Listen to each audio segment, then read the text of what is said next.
Our guest this morning is Oyebola Morakinyo. She is the GM at Atavista Technologies, Nigeria, conveners of HACKATHON 2025. She's a leading light in the tech space who holds a bachelor's degree in computer science from Babcock University and a master's in information systems from University of Liverpool. She has, of course, worked with major brands as clients around the world and leverages her deep expertise in global leadership, service delivery, and, of course, technology operations to drive continued success and innovation. Lady Yo, it is great to have you. You're welcome. Thank you so much, Mike. It's great to be here. All right, so it's not so, there's that drive now for a lot of ladies or women in tech these days, right? So let's talk about you. How did you get into tech? How did you start tech? Okay, interesting. So I grew up as a child who tinkered with anything technology. So I took apart the transistor radio, got a few shocks, took apart the fan, and this was before I was 10. And I always knew that I needed to be in a career that would give me the opportunity to express myself using technology. And coincidentally, I started out with Yabatech, where I did my OND in Elect. Okay. And that was the foundation set for me to go into what sphere of technology that interested me. And I started out being a software engineer. And from there, I evolved into a lot of software as a service, telecommunications input, and it's just grown from there. And one of the things that I've enjoyed in my career is that there have been no ceilings, even though I've been a woman in technology, there have been no ceilings, no limitations. And I've just taken every opportunity that has been thrown at me to express myself fully and just enjoy what I do every day. Now that's the thing, enjoying, yeah, but it's a career that many women or many people would say that it's hard to identify with enjoyment. You understand? And that's the thing. How can one get to enjoy it and all of that? So you enjoy it by finding the aspect of it that speaks to you. Okay. Technology is vast, is wide. I mean, you can go into hardware, you can go into coding, you can go into databases, you can go into software as a service. It's really vast. So for you to enjoy it, you need to find the area that works for you That first. works for you. Wonderful. Yes. Don't go and put a square peg in a round hole. All right, wonderful. Yeah. Now, around the world, I've heard of different hackathons. People do it. What does that word imply? What does that word hackathon imply? I'm glad you've asked. So it's an opportunity to educate.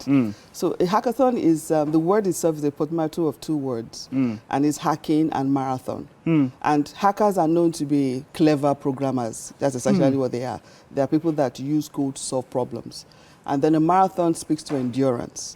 So when you put them together, you put that mashup together, you're looking for people who can endure through solving a problem and then create a code that is useful. Through solving a problem. Yeah. But isn't hacking, isn't it Negative? Yes, derogatory in some ways. When people hear hacking, you think of, oh, somebody's going to hack, steal something, break into something and all of that. So I agree that hacking does get a bad rap.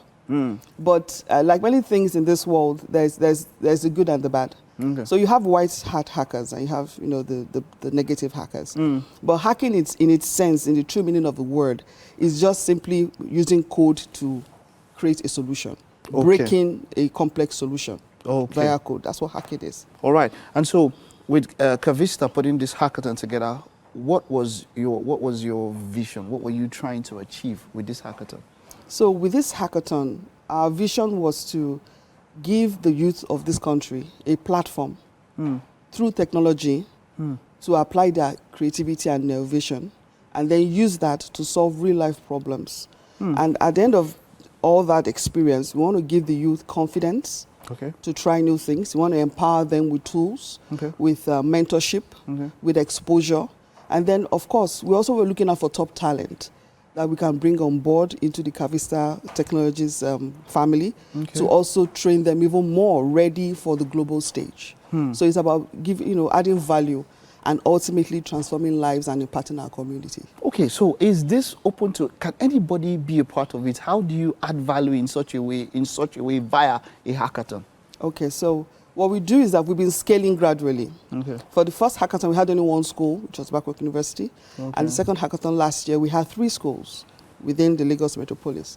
This year, we opened it up to more schools, still within Lagos. And we had, I think, 4 major schools partake: Unilag, Yabatech, former Lasotech, and then LASU. And what we try to do is make sure that we look for engagement with the technical departments in those schools. Okay. Yeah, we set up those partnerships and relationships to say, bring your students who've been studying all these computer technology related courses, and let them come and try their hands on a real life, issue. And then make friends. So you have to be in a group. You can't compete individually. Okay. Yes, and in that group, everybody has a role to play. Okay. So they are learning also how it is to work as a team. As a team. Yes, how to bring your strengths into the mix and how to just come together, agree on the solution, work towards the common goal, and then produce, a winning solution ultimately. So, but as we go forward, we want to be able to expand it beyond Lagos. Okay. Even as we were registering for this particular hackathon, and we had over 400 registrations, we had a lot of interest from neighboring states. Okay. But we said, okay, you know what, let's do this now, and then plan to make it bigger and better and include schools in Ogun State, in Oyo State, around the West, and even begin to think about how can we take this to other parts of the country. All right. Now, just out of personal curiosity, what kind of challenges, what kind of challenge did they have to solve? Just give me one clear example of something they had to solve during the hackathon. Okay, so this year's theme was smart automation. Okay. And we're focused on enhancing care through integrated systems. Okay. So what they had to do was to find ways to automate everyday care solutions. So for example, maybe taking of vitals. How can you make it smarter and automated? So the team that won actually created a solution that allows you to use advanced technology and artificial intelligence to track somebody's vitals and proactively recommend actions. Wonderful. Yes. Now, is there any way, I'm sure you definitely had it, but is there any way to check that these people didn't plagiarize something that is already existent? Yes. So we gave them code libraries that were open source, that allowed them to use as input into their coding. Then we had a room full of mentors who were constantly teaching and ensuring the integrity of the code.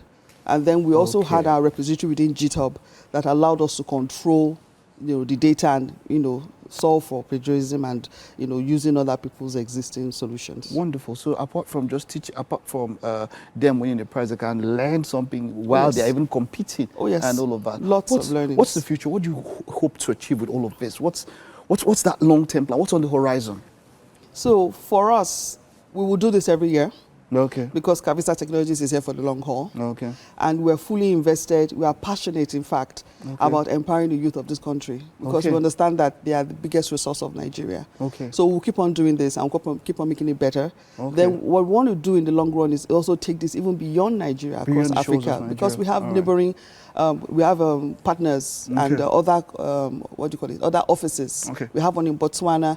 And let me say, fun fact, this hackathon was run on the same day in 3 continents, in 3 locations for Atavista. Wonderful. It was in Dallas, US, it was in Pune, India, and it was in Lagos, Nigeria. Wonderful. So that's going to get bigger and better as well. Bigger and better.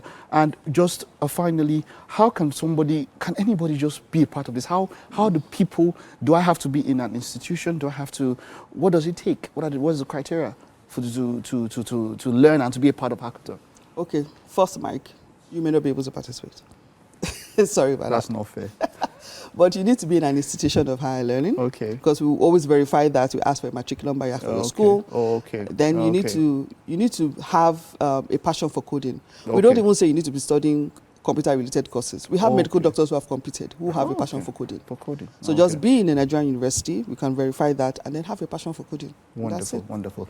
You have to put something together for those of us who have, I still have math number, even though it's old, I can still present my math number and be part of this. We will look into it. All right, but well done. Thank you. Keep on doing what you're doing. You're empowering communities, empowering people, and all the best. Thank you so much, Mike. Well done, well done. All right, that's it on our discussion this morning. We'll take a time out now. Stay with us. The second lap is coming right up.